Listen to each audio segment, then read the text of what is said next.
Ibiza. Sunshine, idyllic beaches and beautiful sunsets.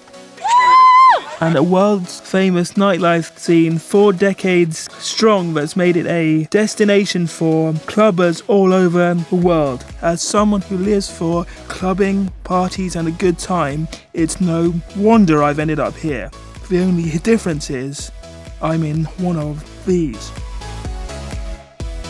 I've got cerebral palsy, which affects my movement and, as you can probably hear, my speech. Over the next few days I'm going to show you what it's like to be a disabled clubber and reveal that some clubs are not doing enough to encourage disabled clubbers. I have one ticket. She's my carer.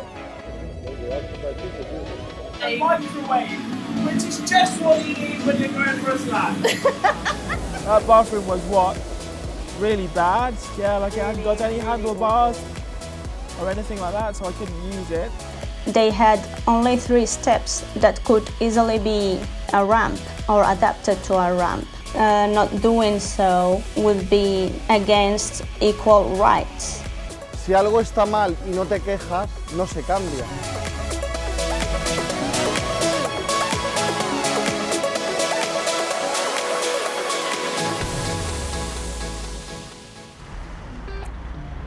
I'm Alex and I'm a BBC journalist. I've got cerebral palsy and have used a wheelchair since I was young, so I need a carer to help me with lots of day-to-day things.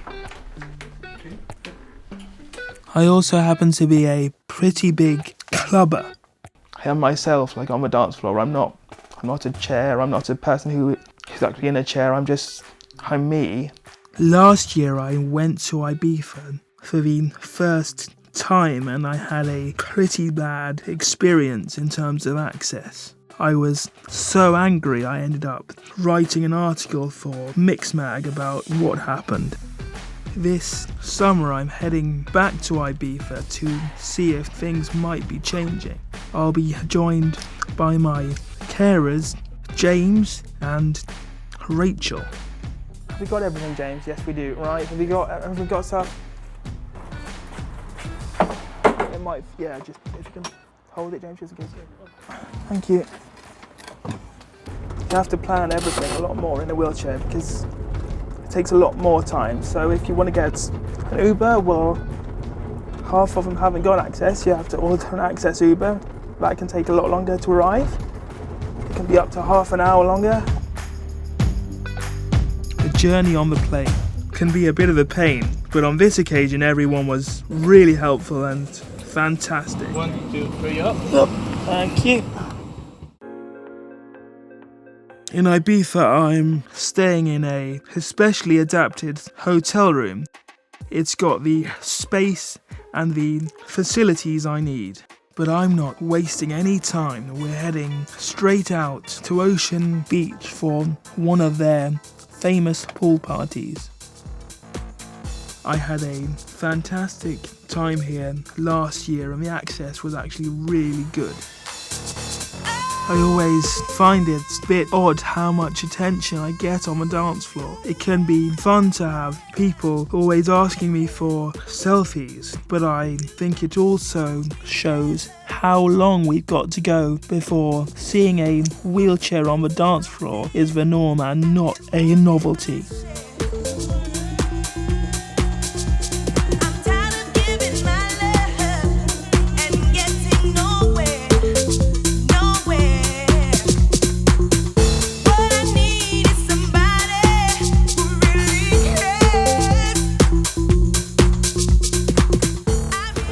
Right, so I just left Ocean Beach, had a great time, it's a really good atmosphere, really good party in there. I've got loads of stuff on my face, I have no idea what it is. Back at the hotel and I'm getting ready for our first night out and we're heading to Pacha. It's a big name, like on the island, it's been here for years and years. I've heard it's actually quite upmarket, which is okay, like by me, like I can actually make the effort and look good hopefully enough to get in, but otherwise I just hope it has access. In my chair at least, but I can actually get have a good time and actually have a dance, which is what I'm there for. Rachel is a private carer. I often ask her to help me on evenings out and if I go out partying because she likes to party like me.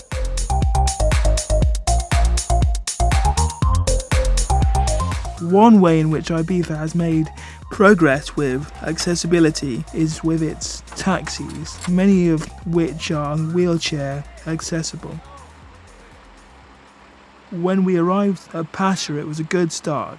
A member of security spotted us and guided us through a side door into the garden. We tried to enter the club but were greeted with 3 steps and no ramp. So we were stuck in the garden. It wasn't until almost half an hour later that someone noticed us and showed us in through a fire exit.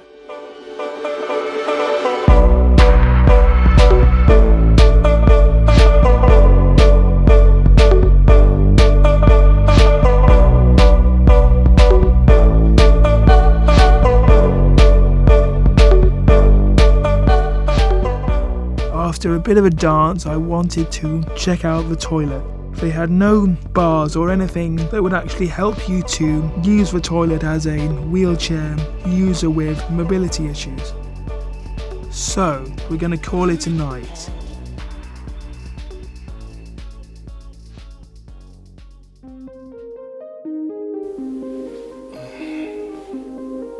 Once James managed to drag me out of bed, Rachel and I had a catch-up about last night by the pool. People are willing to sell you a ticket for €40 Exactly. to only be actually able to go into the garden bit, or you know, they didn't say to you, oh, you have to get someone to come and open a fire escape for you to actually get in. No, it just, you know, it all seems a bit.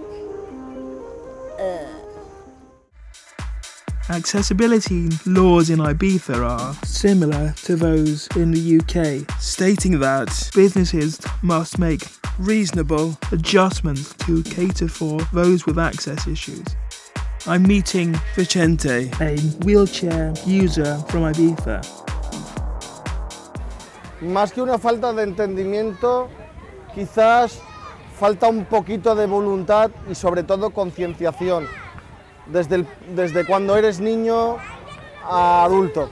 Todos los clubs, todos los locales tienen que cumplir la legislación y si no la cumplen tienes derecho a que tengan cartas de reclamación y hacer una reclamación, incluso ir a la policía y denunciar que eso no está bien. Cuanto más presión, más cambio. Siempre se lucha por algo que se quiere mejorar. Tonight we're heading to the world famous Amnesia. Last year I had a pretty bad experience there and I'm hoping things might have changed. I can't get no sleep. You have ticket or not? No, I don't have a ticket personally. I'm with Alex. I have a ticket. I have 1 ticket. So, just like last year, they wanted to charge my carer to enter. So that would add an extra €55 onto the cost, and I can't really afford that. Yeah. There's no way that he can go in without me. Yeah, we have to. You need ticket also. No, It's I'm not a fair. carer. Yeah, but it costs a lot of money, so it costs a lot of money, you see, so I don't have a choice because I have to have her help. So if it was you, what would you do? After about 5 minutes of arguing, the security guards backed down.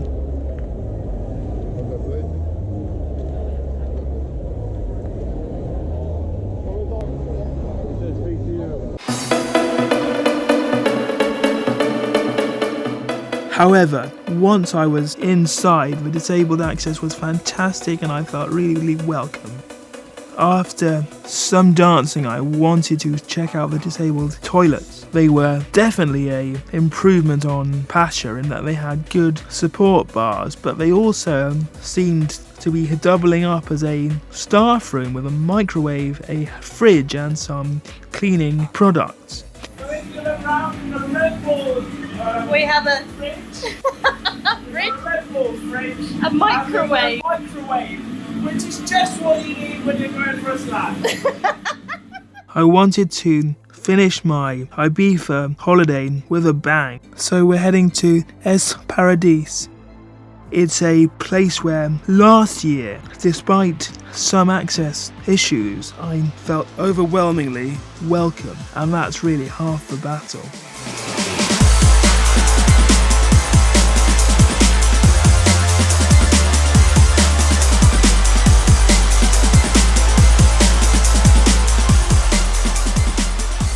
I mean, if anything, touch wood, was to happen to me and it came to I being in a wheelchair and I still wanted to come to Ocean Beach or Amnesia or anything like that, you'd want that accessibility, wouldn't you? Because you're just like everybody else.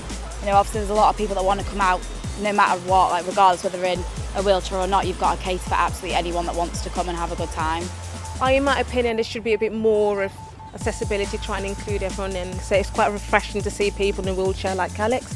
Everyone is approaching him, no one is feeling like, oh, he's in a wheelchair, so we're going to, distance ourselves from him. But where does Balearic law stand on what we've found? Camelia is a lawyer based in the Balearic Islands. She explains to us a new law which came into effect last year, requiring clubs to make reasonable adjustments.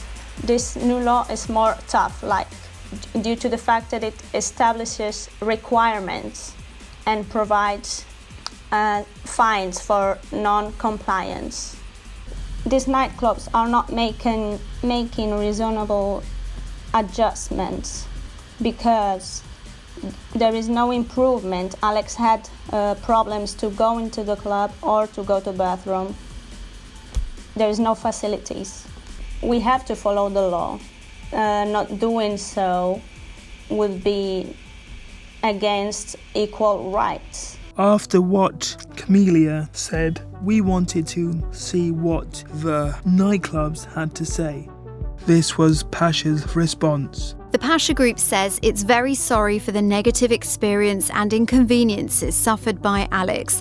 They say they've never received a complaint of this nature before and are fully committed to the equal treatment of people with disabilities.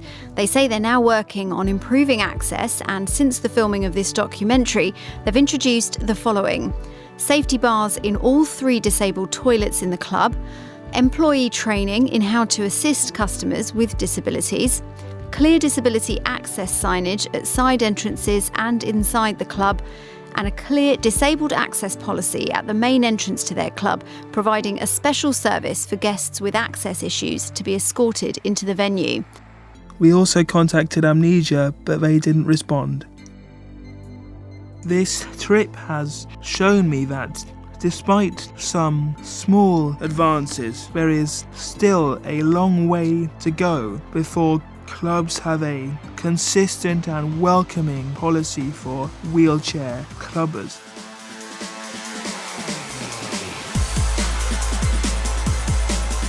Despite all of this, nothing will stop me from going clubbing, because when I'm on the dance floor, I feel free and I feel able.